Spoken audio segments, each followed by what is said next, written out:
So welcome back to D.rock Garage. Today we got another build going on. As you guys can see, there's a 2011 Mercedes C300 posted up on our parking lot, and today we're going to be actually changing the rear vacuum pump that is mounted on the top of the engine, more like tucked to the back, more to the rear. And so we're going to be changing that out. I looked on the internet, and there's very few videos that are specifically to this kind of vehicle. So I'm going to do my best to do a perfect tutorial for you guys, as perfect as I can get it, but make a video guys for you so you guys can see and understand how to actually change these vacuum pumps. It has to do with the hydraulic system for the rear brakes. So let's go ahead and get into it. I got my tent out, I'm going to post it up because the sun is blazing hot. If you guys are new to this channel, make sure to smash that subscribe button, and got a ton of videos and builds coming up for you guys, so I hope you guys stay tuned. Let's get into this.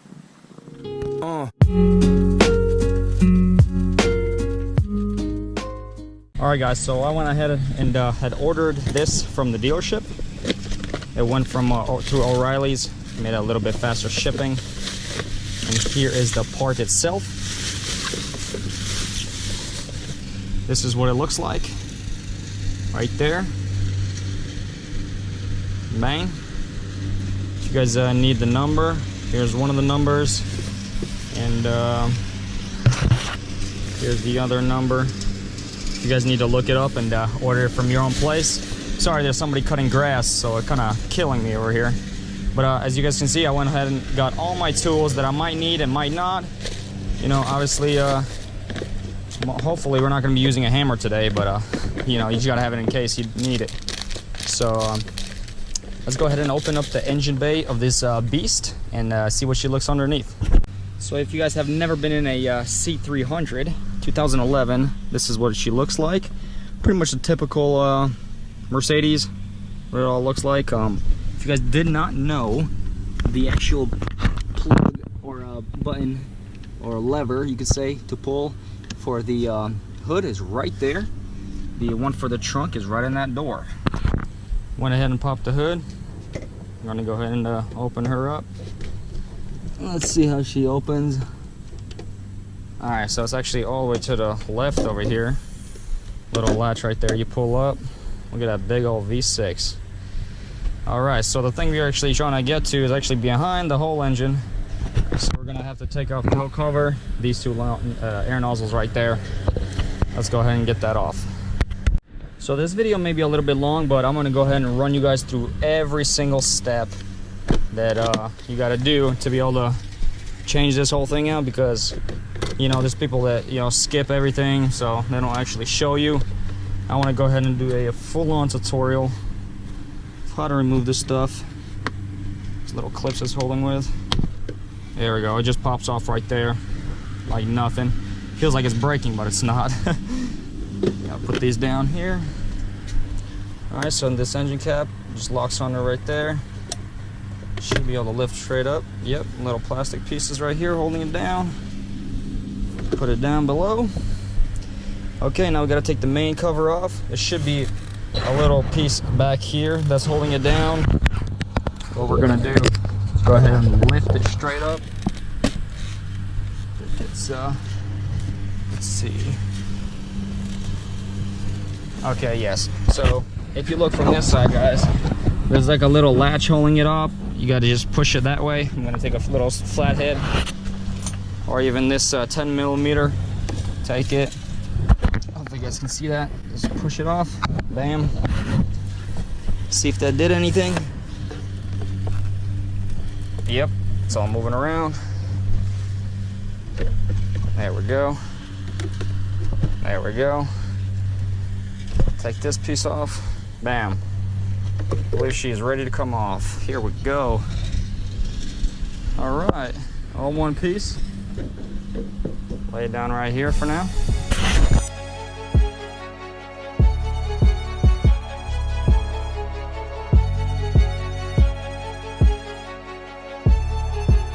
So for the actual piece that we are looking for, that thing, that vacuum, it's actually sitting all the way in the back of the engine, right over here. So there's a couple things that we got to take off, some bolts that we got to reach all the way back there. And so I'm going to go ahead and set you guys on a tripod, and hopefully You guys will be able to see everything. So these are the tools that I actually had to go buy. This has a E10 key. That's exactly what you're gonna need for a socket. Also, if you have it in a type of deal like this, it's a hand ratchet, that would work great. And then use some needle nose pliers, little hook like this, flathead and a Phillips head, and just go ahead and start down in here over there. See if I can go ahead and remove it. Alright, so diving in a little bit closer. This first cable right here that we need to remove, it has two little pinches, little clips on both sides. All you do is pinch it for both sides. Should lift straight up just like that. Go ahead and move that to the side like this. Alright, let's start tackling the next one. We will need to remove this little piece right here, which is also held down on a bracket, which are two of the bolts that hold this vacuum pump on. So we will go ahead and wait for that, and just go ahead and start removing those bolts. So I got my what is it, a E10 key. Hopefully you guys can see that right there, E10. I'm going ahead and try to go get it in there. I think the best possibility is a small socket wrench like this. I like to do, go ahead and have this one in hand, and it helped me direct where the actual bolts are. They're the mounting bolts. Got two on top, one on the bottom. So if we want to turn around it like this, how it's positioned. So we got one all the way down out here, bottom here, and one right down here. So let's go ahead and try to remove that. Let's go for this one first.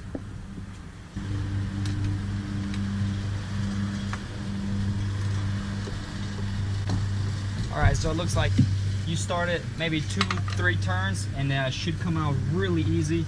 So I'm going to go ahead and start using just my hand, because the space is very, very limited. Get this little bit out of the way. See if I can do it with my hand. That's just impossible, just about to get in back there.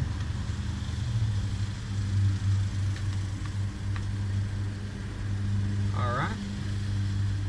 A little progress right there. Now you would want to have a it's called a pencil type of magnet, just in case these bolts drop, so you want to be able to go ahead and reach them just in case.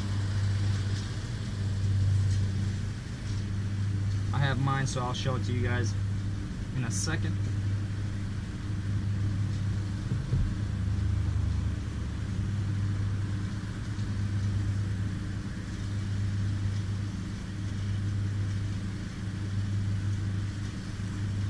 This hose back here, this one right here, actually making a lot of problems because it's so hard, especially if you have a little bit of bigger hands. That hose is gonna get in your way like crazy. So this one is almost out. Yep. Go ahead and see if I can tackle this next one, which is right down here. And it looks like it needs one that you can actually turn with to the side. So I might need to use a different one with a different handle so you can actually turn. So I do not have a small one, I have a big one. Let's see if that'll work out. Alright. See if this will work.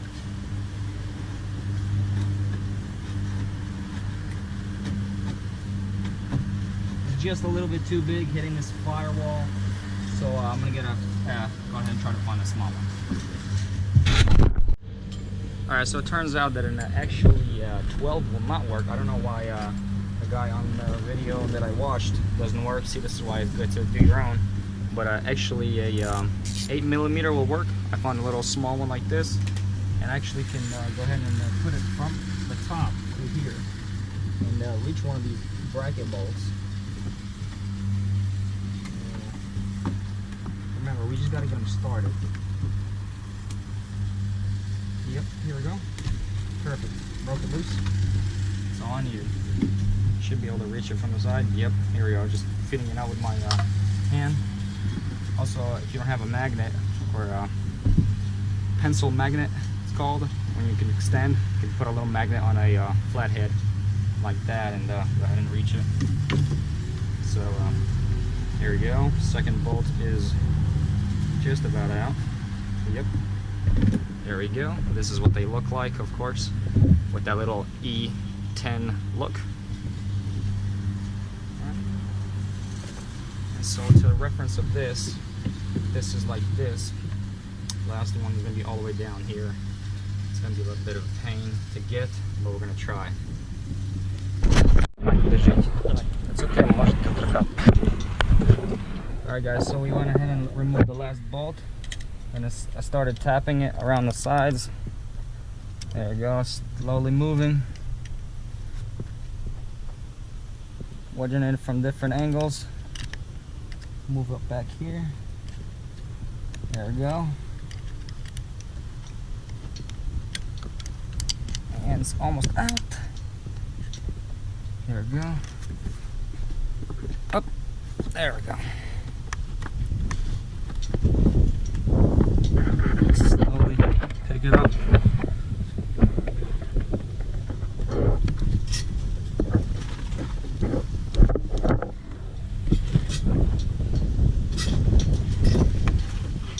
There we go. Now remember, this is standing like this because inside it has a little piece that it has go to, so it actuates. So just remember the way it is made. So once we removed it, I'm going to go ahead and just take a clean towel, clean it up inside, so you can see all that oil that's built up in there. And that little hose again was getting in the way. You can't remove it. Remember, this has your radiator fluid in it, and so it'll all leak out if you remove it, which I tried to remove it first, but definitely not good. So yeah, you want to clean it up nicely.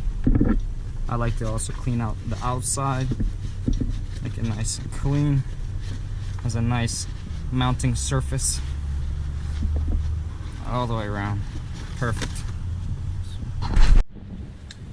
So once we got the new one here, I'm gonna take the little seal off.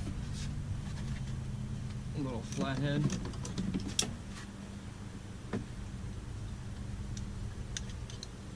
Probably use a knife to be a little bit more precise.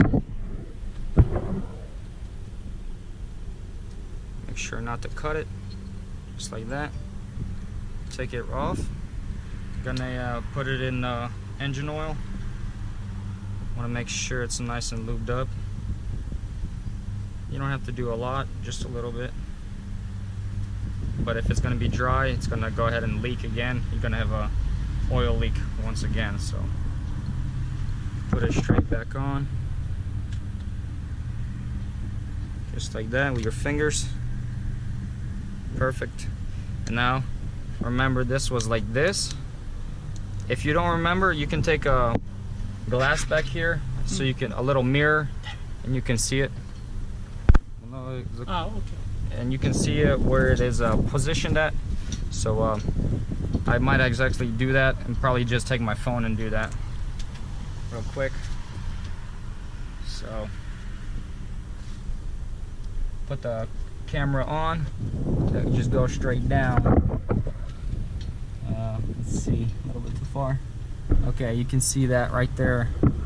That is facing straight up, like 12 o'clock to 6 o'clock, straight up and down.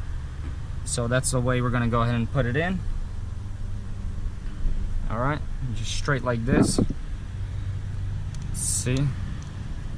Now, if you don't get it perfect, you can always wiggle it a little bit more in there once you get it on. But it's not too difficult. All right.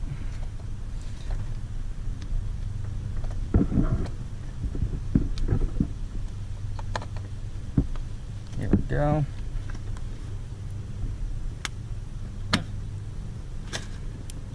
All right, once you have it all the way seated, it will not go flush all the way with this unless it lines up. So you just move it around like this. It should fit right in. We're gonna go ahead and just start one of the bolts from the top. Might be a little bit difficult to find it at first, but it shouldn't be too bad. I'll just put it in my hand for now. Ale тут нам надо цей брекет. Перше на брекет? Да.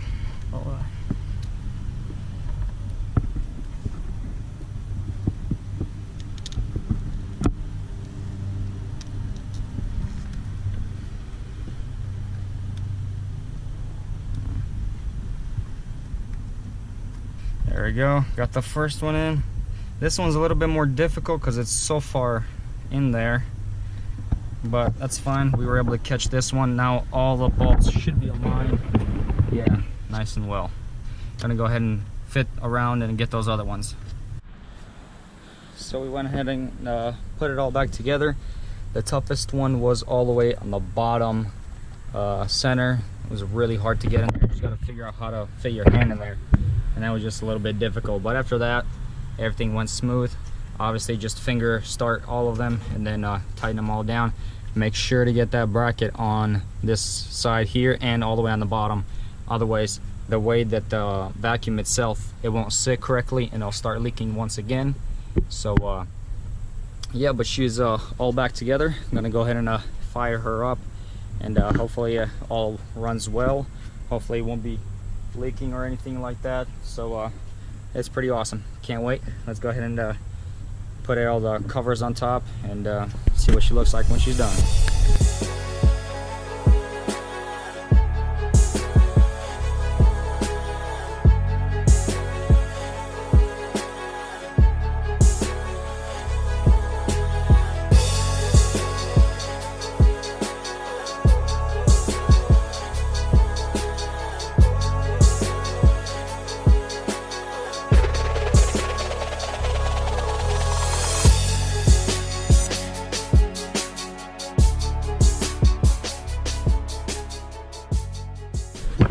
110%.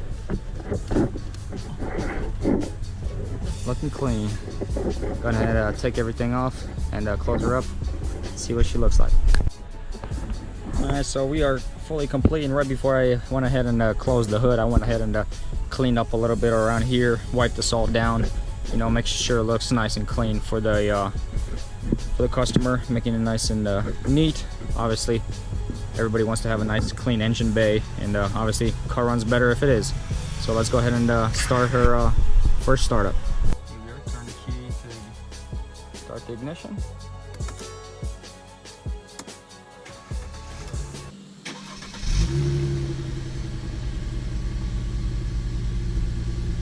Alright, nice. Fires right up. Sweet. It's got a pressure light. That's perfectly fine. Not a big deal. But we're gonna go ahead and take her for a test spin, see how she does. So we're gonna be taking a spin in the car. Brakes seem really nice. You actually don't have to bleed all the brakes because it's just a vacuum pump that helps with the hydraulic brake. So we're gonna take a spin around here and see how well they work. So far the car started up and don't have any signs of it working bad. Definitely not leaking, so that's good.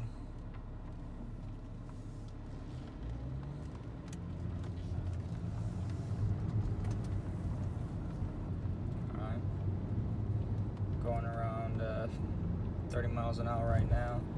I hit the brakes. Yep, working really good. Nice and crisp.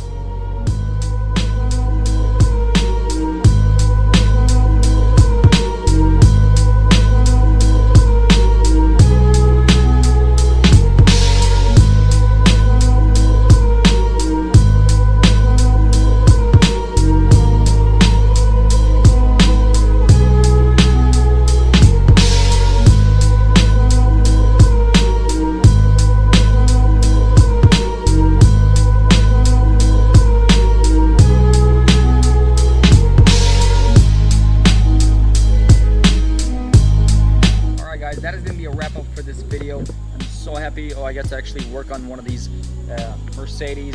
They are definitely unique, a lot harder to work on. Got to have special tools and everything like that. So I'm definitely excited and that I was able to work on this little beast. Glad we actually got it to work.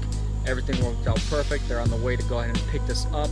And if you guys are new to this channel, make sure to smash that subscribe button, hit that little bell so you guys get notification of crazy repairs like this and crazy other builds that we have to come. We have a lot coming in the future, so hope you guys stay tuned. Also, make sure to follow me on Instagram on d.rock garage. It'll be linked down in the below to get an inside scoop before YouTube. Until next time, peace.